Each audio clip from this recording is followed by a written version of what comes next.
మారు మనసునిచ్చే దేవునికి మహిమ కలుగునుగాక. ప్రియ స్నేహితులందరికీ దివ్య వాక్యోదయం. ఈనాటి పాఠ్యభాగము 2 కొరింథీ 7:10.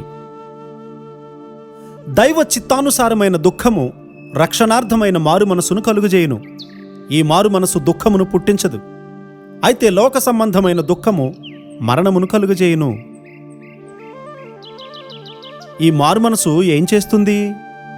మనం పాపులమని, మనలో నుండి ఏ మంచి రాలేదని ఇది మనకు గుర్తు చేస్తుంది. చాలామంది క్రైస్తవులు తాము పాపులము అంటారు కానీ ఘోర పాపులము కాదు అంటారు. ఇది నిజమైనటువంటి పశ్చాత్తాపం కాదు. పశ్చాత్తాపపడి మారు మనసు పొందినప్పుడు విశ్వాసంతో జీవితాన్ని ప్రారంభిస్తాము. అయితే అది శిశువును పోలినటువంటి జీవితం. అది తల్లి పాలతో పోషింపబడాలి. క్రొత్తగా జన్మించిన శిశువును పోలిన వారై నిర్మలమైన వాక్యమును పాల వలన రక్షణ విషయంలో ఎదుగు నిమిత్తము ఆ పాలను అపేక్షించుడే. 1 పేతురు 2:2. నేను మీతో చెప్పిన మాటలు ఆత్మయు జీవమునై ఉన్నవి. యోహాను సువార్త 6:63. ఒక శిశువు జన్మించినప్పుడు దానికి జీవం ఉంటుంది.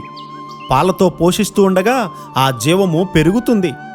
దైవ వాక్య పఠనము, ప్రార్థనల ద్వారా ఇంకా ఎక్కువ జీవము నీకు కలుగుతుంది. నీవు క్రొత్తగా మారు మనసు పొందినవాడవైతే నీలో విశ్వాసం అంత బలంగా ఉండదు. దేవుని సన్నిధిలో ఉండడానికి కావలసినటువంటి అర్హతను విశ్వాసం అనవచ్చు. పరిశుద్ధపరచబడినప్పుడు విశ్వాసము బలమైనదిగా అవుతుంది. ఆయన వెలుగులోనున్న ప్రకారము మనము వెలుగులో నడిచిన ఎడల మనము అన్యోన్య సహవాసము గలవారమై ఉందుము. అప్పుడు ఆయన కుమారుడైన యేసుక్రీస్తు వారి రక్తము ప్రతి పాపము నుండి మనలను పవిత్రులుగా చేయును. 1 యోహాను 1:7. సిలువలో యేసుక్రీస్తు వారి యొక్క త్యాగం వల్ల మన పాప పరిహారము చెల్లింపబడింది. మన ఉద్రేకాలు కూడా పరిశుద్ధపరచబడాలి. దేవుని వాక్యాన్ని చదివే కొలది వ్యతిరేక తలంపులు పోయి సరి అయినటువంటి తలంపులు కలుగుతాయి గనుక గొప్ప వ్యక్తివిగా నీవు స్థిరపరచబడతావు. క్రైస్తవ జీవిత రహస్యాన్ని యోహాను గారు ఇక్కడ వివరిస్తూ ఉన్నాడు. దేవుడిచ్చు పరిపూర్ణతను అతడు పూర్తిగా అనుభవించాడు కదా. జాన్ వెస్లీ అనే భక్తుడు అలాంటివాడే. దేవుని వాక్యానికి లోబడి గొప్ప పరిపూర్ణతలోనికి మనము రావాలి. వాక్యాన్ని చదివినప్పుడు దాన్ని గుర్తుంచుకొని లోబడాలి. అలా చేయడం వల్ల అవినీతి అనేది మనలో నుండి తొలగిపోతుంది. దేవుని చిత్తాన్ని చేస్తుంటే సాతానుకు శక్తి ఉండదు. దేవుని చిత్తంలో ఉండడం అనేది చాలా కష్టం.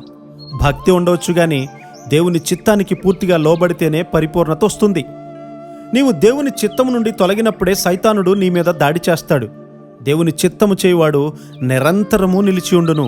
అట్టి కృపాధన్యత దేవుడు మనందరికీ అనుగ్రహించునుగాక. ఆమేన్.